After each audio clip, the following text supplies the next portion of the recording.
Hello. Wherever you happen to be located on this outrageous planet called Earth, I hope you are having a wonderful day, evening, or night, wherever you are located. On my Blender channel, I'm going to be talking about something that we all use. Meshes. But I'm going to talk about meshes, but I want to talk about what is the most favorite mesh around. And I've been around since Blender 2.76. I've watched a lot of YouTube videos. I've also subscribed to different, educational channels and got their Blender content. To me, the most used mesh, I could be wrong, correct me if I'm wrong, it seems to be Harold the Cube. There it is, the cube. And why is the cube used so much? Well, for one, let me go to edit mode, and I'm going to subdivide it. And see, now you know the sides of a cube is a square. I believe, don't quote me on this, but each side is 2, 2, and 2. The unit don't matter. It could be in meters, centimeters, inches, feet, but it don't matter. All, I believe in Blender, the default cube is 2, but if it's not 2, it's still a cube shape with the same number surrounding every side. And also, we see, when I subdivided that cube, it's subdivided into perfect squares. Perfect little squares. And I think, if my math is correct, this is a perfect square. Each side may be, this may be 1, this may be 1, and you add them, you get 2. 1 all the way around. Add them, you get the number 2. So that's the benefit of using the cube. It basically keeps everything nice and concentric. And then when I encircle the cube, I can extract everywhere. And what I mean by extract for the new people, if I click on this surface right here and I hit E, I can extrude, extract, but I can extrude. I can extrude all the way around. So that's one benefit of using Harold the Cube. Everything is consistent all the way around. And this could be why it may be used the most. Now let me go to another object. I'm just going to choose the most common used objects in Blender, or the common used meshes.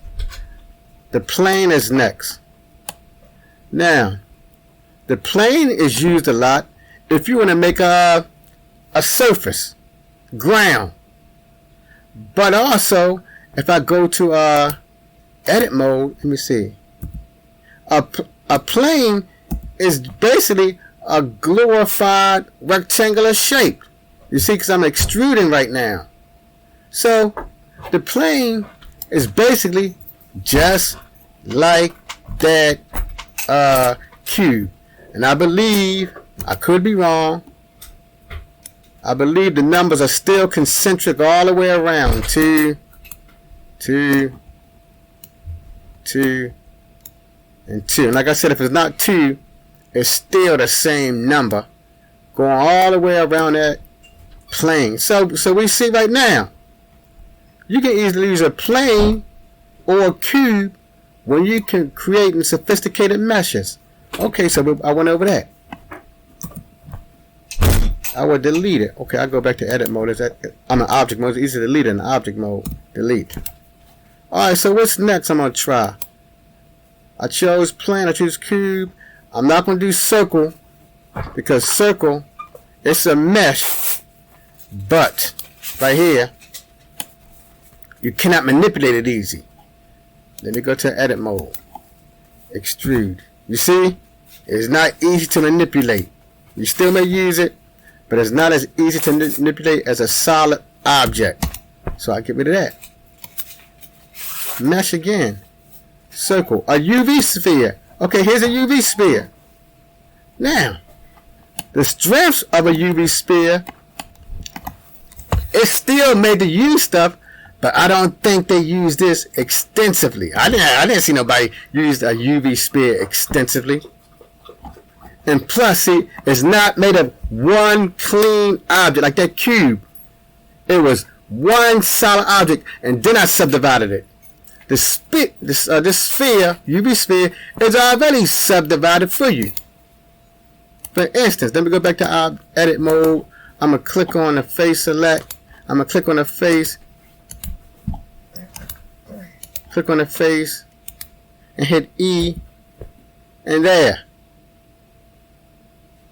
But you see, it's not easy to manipulate this. Because you see, when I extruded something, it's on an angle.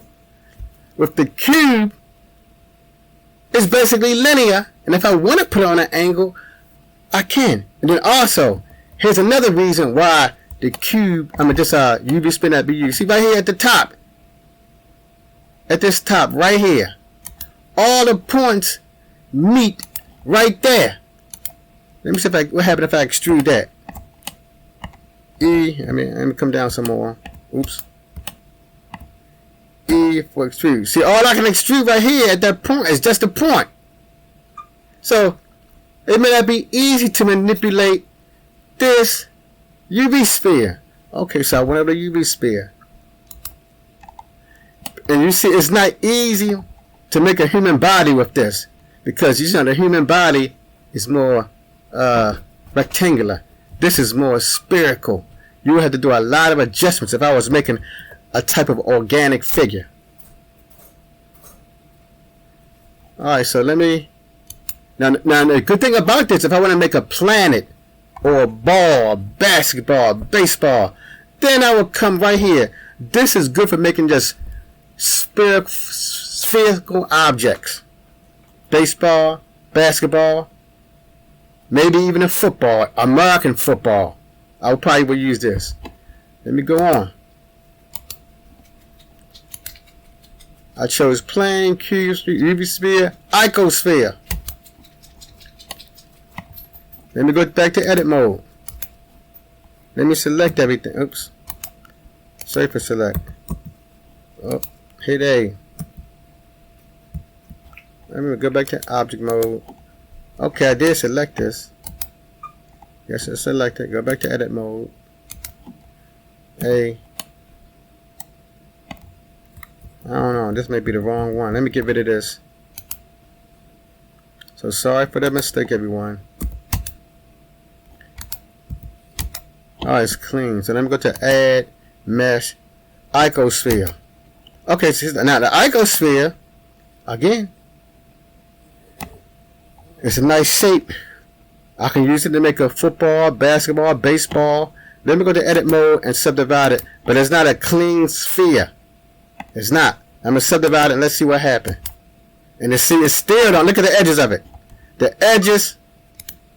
Here are my edges. In blue. No matter how I subdivided this, no matter how much subdivision I make, let's see how the perimeter look. Okay. I'm going to click back on this.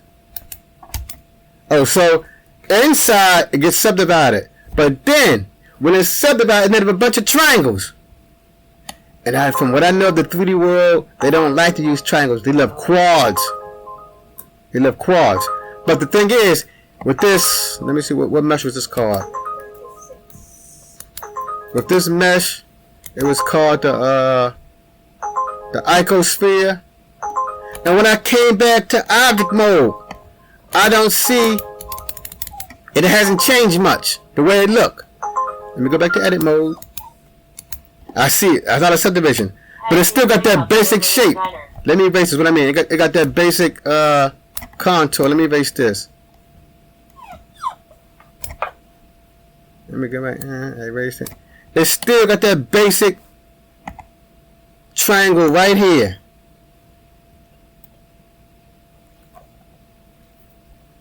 It got that basic triangle, and the other triangles were just subdivided inside of it. Let me go back to object mode. See, right there. Nothing incredible happened. It still got those same edges, but it just got more triangles inside of it. So we've seen what the icosphere could do. But it's hard, like as I stated earlier, it's hard to make an organic figure with this.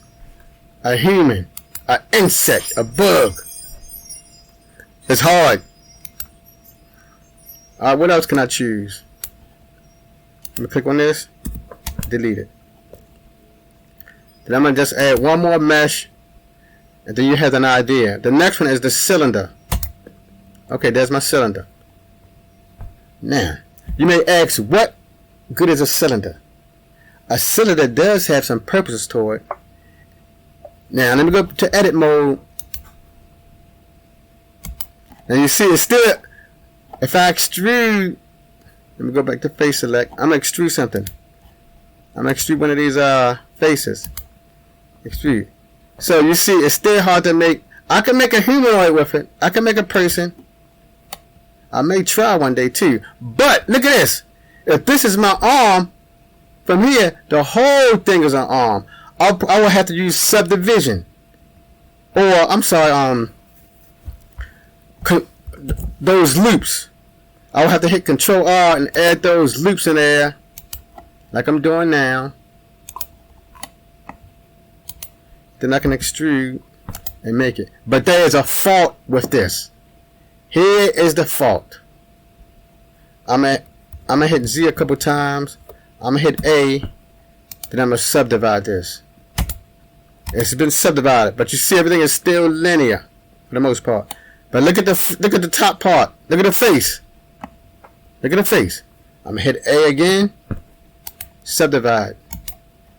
Look at the face. See, the face will not be subdivided.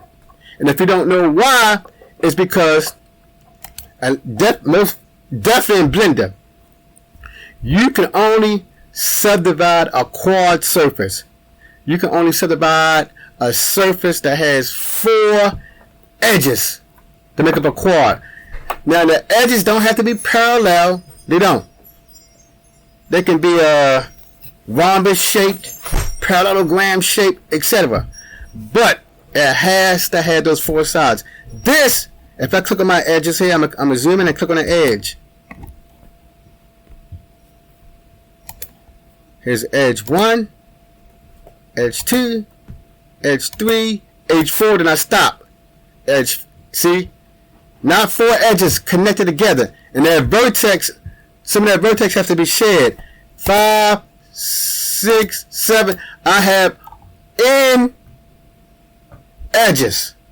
If it's in edges, it will not subdivide. So let me just say this. Let me write this down. Oh, why my pen not working? Okay. If it has in edges, in edges,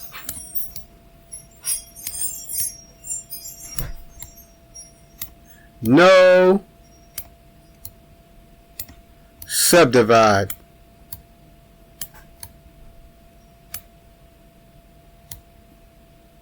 And if you know anything about a 3D anything about any 3D any 3D package, Maya, 3ds Max, Subdivision is almost like the backbone of model creation. If you can't subdivide it, hey, you basically can't do nothing. Now I'm gonna click back on this face. All I can do with this face it just hit the I key. All I can do is scale it in. Do that.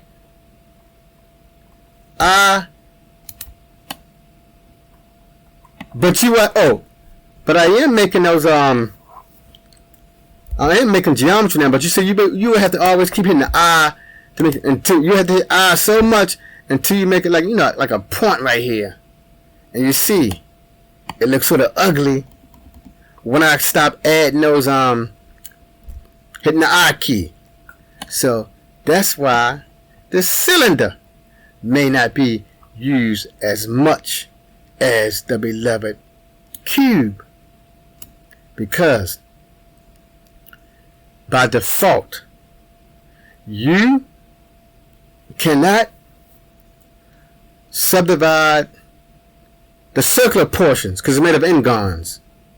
Then also, if you subdivide inside the circle, it will make one large quad shape. You will have to add you will have to add edge loops to it yourself, and that's more work. With the cube, I just subdivided. I didn't have to add no edge loops. I didn't have to put the I key, the insect key. I didn't have to do none of that. So that can be a fault of the cube. So I just now show us the fundamental meshes: cube, plane, UV sphere, icosphere. It has others, and the cylinder. There's the cone. You definitely will not make no humanoid shape of a cone. This is a man-made shape, a cone. I don't think the cone occur in nature much. It may occur in some plants, the shape. But if it does, the edge is not pointy.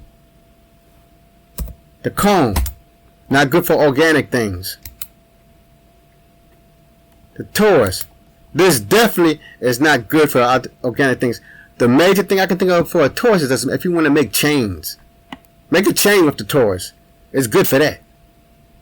Anything that's interconnecting, the Taurus is good for that. Alright, so now I want to give a demonstration on the benefits of using the cube. What is it good for?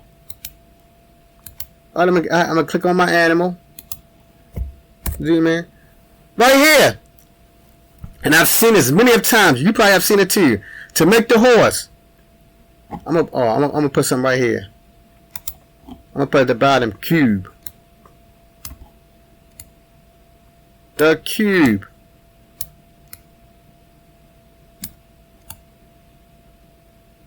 Mesh.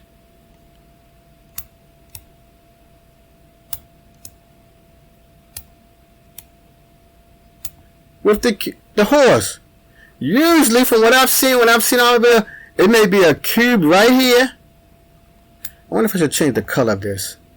I'm gonna see if I can change the color to red. Hold on. Hit in.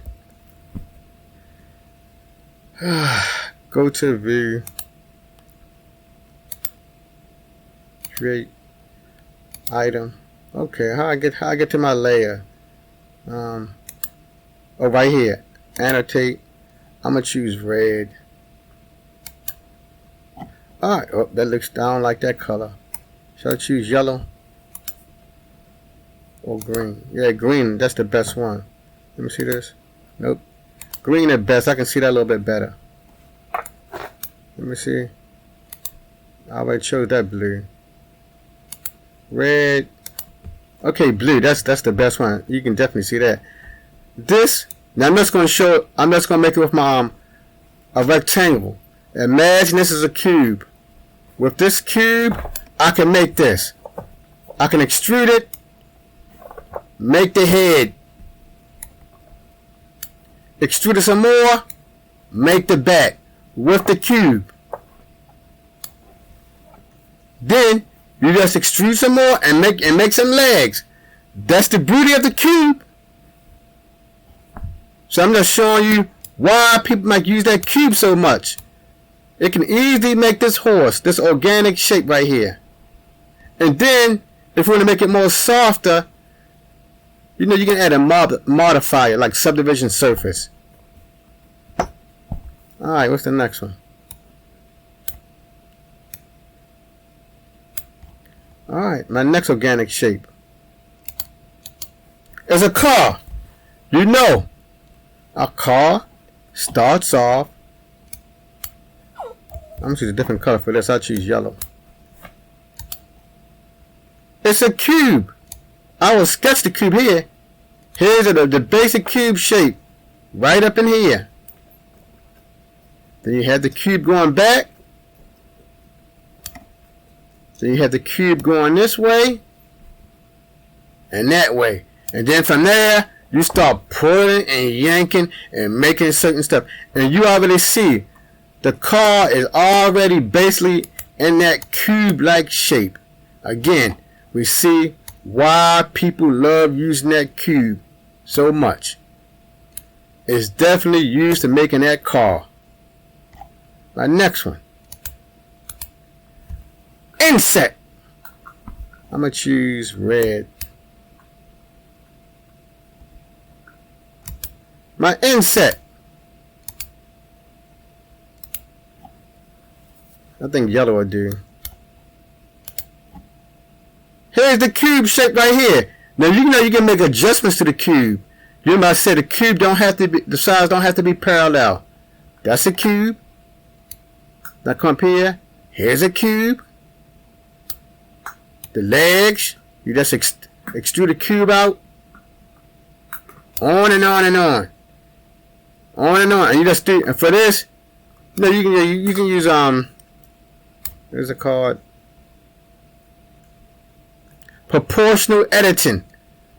I was with the this part right here, the pinches, extend it out and use proportional editing.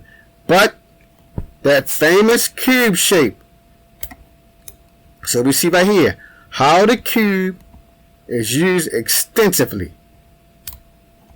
for making definitely organic and organic meshes. I did the insect. The airplane. Now the airplane, I could use that cylinder. I could. But I would have to use proportional editing.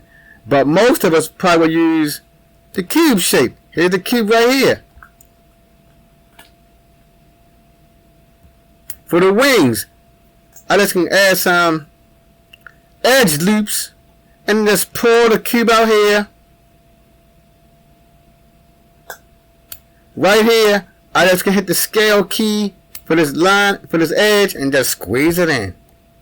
But the default shape, even if you're doing low poly, the default shape for an airplane, you can use a cube, and then you can use the Subdivision surface modifier just to make it look more smooth.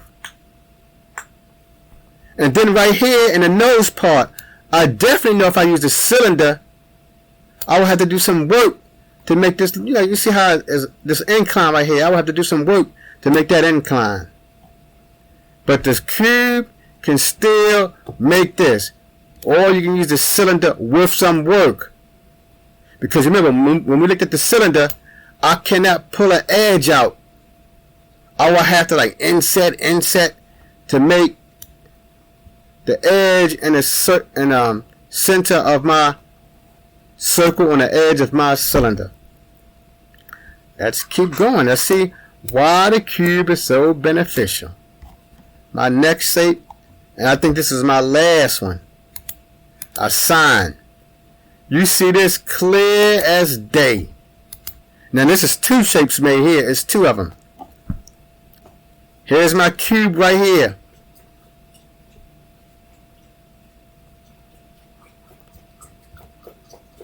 For the legs, I can use a cube again. Let's make some little edits. Cube. Now, here is where the cylinder may come in handy. For this part right here, for me, I would take a cylinder and just cut it in half and make it a semicircle. But still, with proportional editing, I can still use a cube and just make slight adjustments to it. Thank you for stopping by, good people, to see why many 3D artists prefer using that cube.